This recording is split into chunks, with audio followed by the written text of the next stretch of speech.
Welcome to the Bible Forum. I'm Warren Sprouse. It is Sunday night, June 2nd, 2019. I want to talk to you a little bit about Mount Sinai.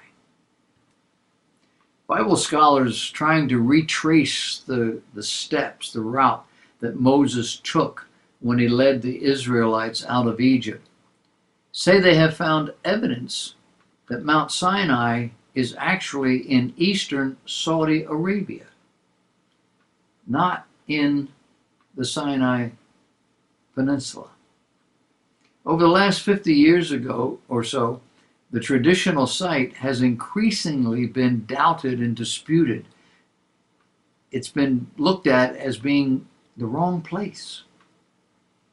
The Suez Canal that runs between Egypt and the Sinai Peninsula is 120 miles long, and anywhere near where the Israelites would have crossed is just not deep enough to drown an army.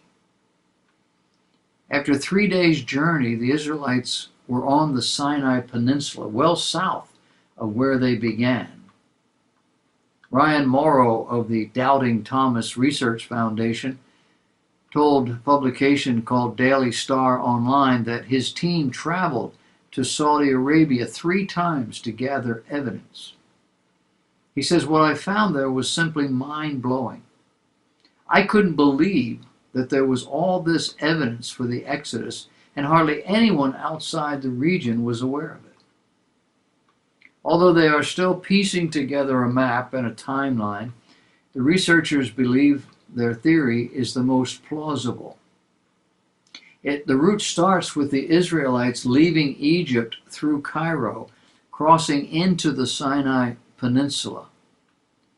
Morrow said there's evidence that Moses split the sea at the Gulf of Aqaba, at a spot now known as Nuweiba Beach, about halfway up the Gulf. There the crossing would be just 8 miles wide and only 100 feet deep.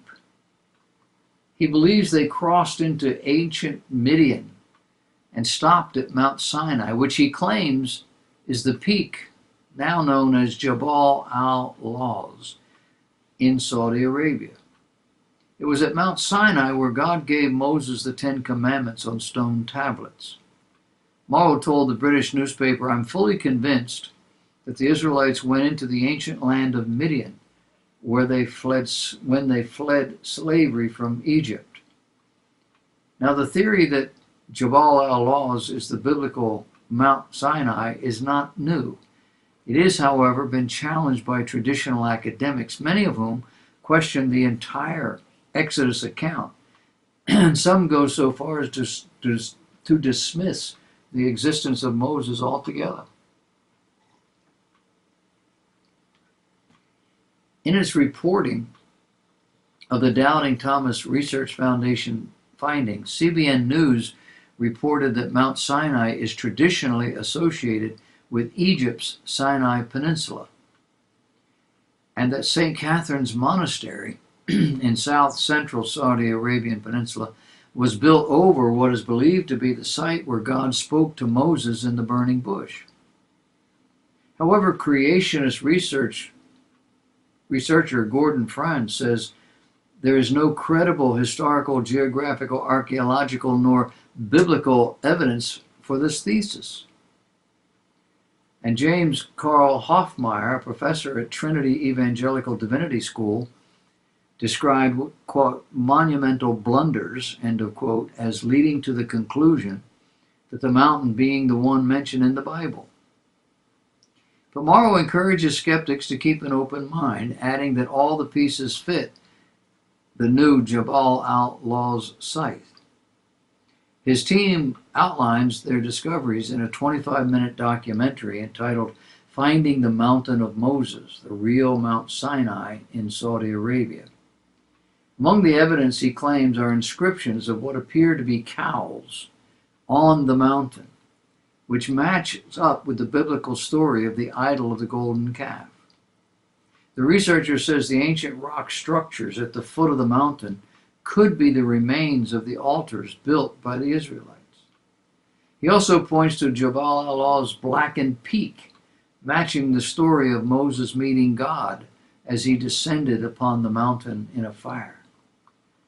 The Daily Star Online reported, however, that it's unclear if the blackening of the peak is a natural phenomenon or the result of the rocks being scorched by holy fire. Additionally, Morrow said there is evidence of a large ancient graveyard, which appears to match the massacre of the worshippers of the golden calf. The graveyard is part of a camp he believes to have been at the base of the mountain.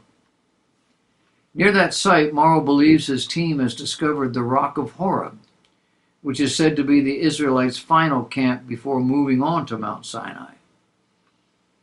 The Old Testament chronicles how Moses struck a rock, causing it to split, spilling out water to quench the thirst of the Israelites. Morrow says they have found a large, seemingly water-eroded rock sitting on a hill, split in two. The golden calf, the split rock, Moses' altar, the Red Sea crossing site, all of these pieces need to fit, and they seem to fit at this site in a way that no other site does. The author's point: it doesn't require belief in one of these faiths to accept the evidence. I say stay tuned.